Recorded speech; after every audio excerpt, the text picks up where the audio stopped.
Welcome back. It's been too long. It's been a while. Oh, yes, it's time, though. It is. Hey guys, sorry we took a little break here and there. Obviously, has been a lot of movement in the NBA. We thought, but lots happened. I think we can kind of kick it off. Season starts in about like what 2 to 3 weeks. Yeah, like 2.5, 2 weeks. It's Yeah. not far, big fella. Oh yeah, we're right here. So, honestly, I think the one thing we can't avoid is this cat trade. How does this change the league, man?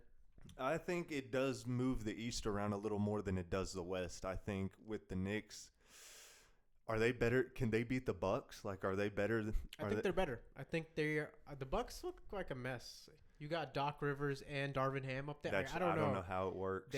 Dame's not the same player either. Chris Middleton's kind of edging out. I think they're relying on Bobby Portis kind of being that second, third guy, which is if you're trying to win a championship, like Bobby's great, but Yeah, the not Knicks. not when the Knicks have Cat. They got dogs, bro. They got dog, and Cat's not a dog, as in the name. But I mean, they Mm-hmm. surrounded him with some elite perimeter defenders, so his defense isn't going to be as big. You got to think, bro. Let's break down the starting lineup. You got Jalen Brunson. You got Carl Anthony Towns playing the five. You'll Is have Josh Hart probably playing the four. what? Michael at the third. Michael at the three, or no, Michael at the two, and then What OG on a newbie. Jesus That's a defensive Christ! powerhouse of a team. That's a rebounding. bro. Um, Pick and roll is going to be ridiculous. Shooters all around Jalen Brunson and the Cat pick and roll. This is like a my GM type build team. I do have concerns about the depth though. I feel like Yeah. what they gave up. I don't know because like I think Dante was huge for that team. I mean, he was putting up 20 in the playoffs consistently, bro. Yeah, but So, they did lose Hardenstein, so it's like and Mitchell Robinson. rebounding, I think hurt. Mitchell Robinson's out still. Yeah, like, he's not expected to return December or January. so like with that, yeah, I don't know that depth wise. Like I do feel like you have Deuce McBride off the bench, but like I I'm not a Knicks fan, but I couldn't name a bunch of the other Knicks players. Yeah, I below can't the tell rotation. you. Did New York get anything else in the trade? Or was just so they got Carl Anthony Towns and the draft rights to James Najee. I don't know if James Najee's moving the needle. I don't think that's a name that's going to make a difference to. No offense to you, James Najee. Whatever. I'm sure could you're definitely nice, beat me but in one-on-one. I'm sure you're nice, but your name isn't ringing any bells, big fella. You're getting paid a lot. So, hey, man, power to you. But like, think about it. Like the Wolf. Like, do you think the trade was fair, or do you think the Wolves got any win out of it? I think it's pretty. Everyone will kind of say that they got worse. But what are your thoughts?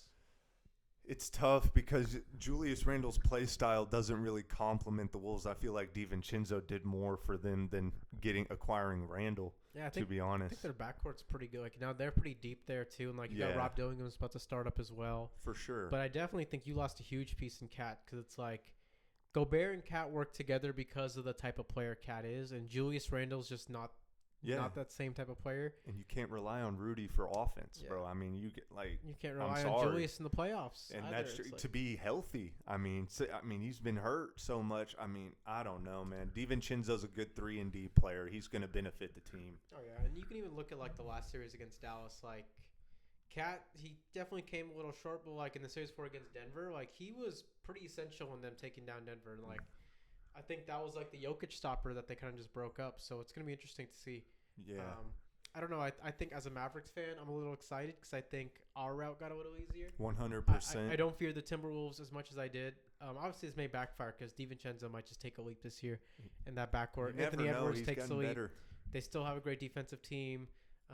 Nas Reed, if he gets inserted to the starting lineup, I don't know if that's what they want to do. Yeah, what's their starting lineup? Let's talk about that. What Yeah. what does Minnesota go with? Does Rob start up front? Or, You got Conley still. yeah, you got to keep Conley. So do you go Conley, Ant, 1-2, yeah, definitely. and then who's that? Is it Shea's cousin or whatever? Trent Alexander-Arnold, isn't that? Yeah, but him, I think he's coming off the bench. Oof. So then Randall at the 3. It's still Randall at the 3, Reed at the 4. McDaniels at the 3. Fuck. I think Reed at the 4, Rudy at the 5. But I think they're gonna try to keep Reed. Wait, so as you're a putting six-man. Randall off the bench, bro? Oh, Julius, I forgot. Yeah, so Randall will start. Nas Reed's gonna be 6 man. So Okay. they'll keep Okay. Nas Reed. So, but yeah, honestly, from like a spacing standpoint, it may help them a little bit. But like Cat was already spacing, and now you just lost kind of like that defensive Yeah. post, and then like just rim protection in general. And Julius in the playoffs, like we've seen Julius Randle. I think Knicks fans know kind of how he is like when it comes down to it. He forces a lot of shots. He does. In his Like- game, the court condenses in the playoffs, bro, and he relies holding the ball from a lot of the shot clock and then get in his zone. Just knowing like the type of players he's playing, I don't know if Ant's gonna like that type of stuff. I don't know if the coach can kind of keep Julius in his role. Yeah. But who knows? Like again, Randall's a great player, but like it's the playoffs. It's a different game. Yeah, and I mean that's what they're contending for. I mean, you get to the Western Conference Finals, you're looking to push that. Do you think they're like, because it looks like part of them are playing the long game with getting Rob, that trade to get Rob Dillingham in, and like I think that's smart. Where this team, like Edwards is still so young, so 100%. But you got a core that can win right now.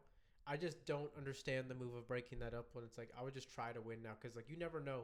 You can always rely on potential, but you never know when the window's so small. Yeah, and it seemed like Ant and Cat were meshing, like they were getting along really well.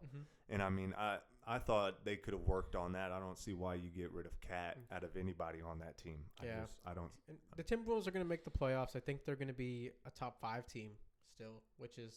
But do they beat Denver without Cat? Like I don't know if they. I think we got to wait and see. Honestly, like I don't want to judge preseason like how they're going to perform in the playoffs. Like, because teams do get it together. Like they may just mesh. Like that might just work. Maybe Ant is just that much of an alpha. Yeah. Where it doesn't matter, and it's just like as long as you got Anthony Edwards there, like the pieces they have a around chance. him will kind of play. They have a chance.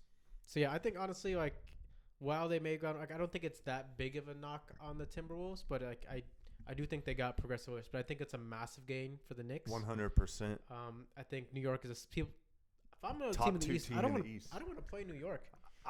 They have to be, if not right with Philadelphia, they could be a little better than Philly. I mean, they're better than Philly right now. Just given like how they play, like just like how defensively aggressive they are. Yeah, it's like it doesn't matter if they have off offensive nights. Like they'll be in games, and they can switch so much. Especially Cat. Cat can go 3 through 5, and they got 3. Like Mikal Bridges was massive. Like he's a sniper too. Yeah, OG's always reliable from the corner. Josh Hart's he can hit them every now and again. He can hit a few. So again, I think the Knicks is gonna go as long as health takes him. So hopefully, Thibodeau actually like learns to rest his players this season. Take lessons. That ain't the Thibodeau, bro. He's been doing it since he had Jimmy Butler in there. Derrick Rose. Now that we're talking about just and I guess we can kind of hop in like how we can talk about Derrick Rose's retirement too. But let's just kind of finish up on the Knicks. But man, I think again health is the biggest thing for them. Like there is competition out east. The Pacers are going to be better. They're going to be better. Like I think they're not the sneaky team anymore, but like they had some health issues too, and I think now that they got more experience, so James Wiseman. Yeah. Oh, game changer. Yes, sir, James. We haven't lost faith. You wasted a draft pick for my Warriors. That's okay, but never mind. Anyways. But let's not harp on that. No, the Pacers are still a cold team. Tyrese and the loafers and stuff still. I think the Bucks are in trouble. I think the Sixers are interesting where they can hang out in there too. But I don't know if this team is good enough to beat Boston. I think that's the question. With Cat, can this team beat Boston? I still don't think it's enough, man. Boston's just they've been there. I think they can. I don't think they will, but I think this team can. Just given I think it's not a great matchup for Boston because like a lot of their advantages are taken out with just being like more athletic, and like the wing defense having Mikal and OG as the guys guarding Tatum and Brown. I think is I would like to have that. Yeah, those are good matchups. Like no one else in the NBA defensively, I think, has the matchups they do. They match up with the hustle of Derek White and Holiday too. They crash the boards heavy. The Knicks are the same way. Josh Hart, So that's why I think it's a very interesting and entertaining. So I think it comes down to Cat. Like he's gonna have to be the difference maker for that team to get over the hump. And like we've seen spurts of it. Like I don't think he lacks the ability. It's just like when the time is there, it's like, can you show up? I think he can do more than Porzingis and Horford, bro. I really do. I think Cat, he should be able to. He should be able to. Again, I think they need to establish some bench presence, though. I think that's massive for them. Yeah. Precious Achiuwa, I don't know if he's playing next season as well. Like he came up pretty big. Yeah, he had moments where he could just take over a couple possessions and back it to back, and I mean, so I think need that. A few of those role players stepping up on the bench. I think the Knicks have the ability to make the finals. Will they make it? I don't know, but I like their odds better than I like Philadelphia's, and I like it better than Milwaukee's. So we're saying right behind Boston, the Knicks are in the East. The Knicks are there, man. I'd have New York to agree. is here. We need New York to be good at basketball. The Mecca of basketball is back, we baby. We need the side talk episodes. Side talk NYC. That's all I care about. Yeah, I think that kind of wraps up everything we need to say. Thanks, guys, for listening. We'll have a lot more episodes out for you in the future now that the season's starting. Hopefully to get some weekly content, but appreciate you guys again. Thanks. Hey, deuces.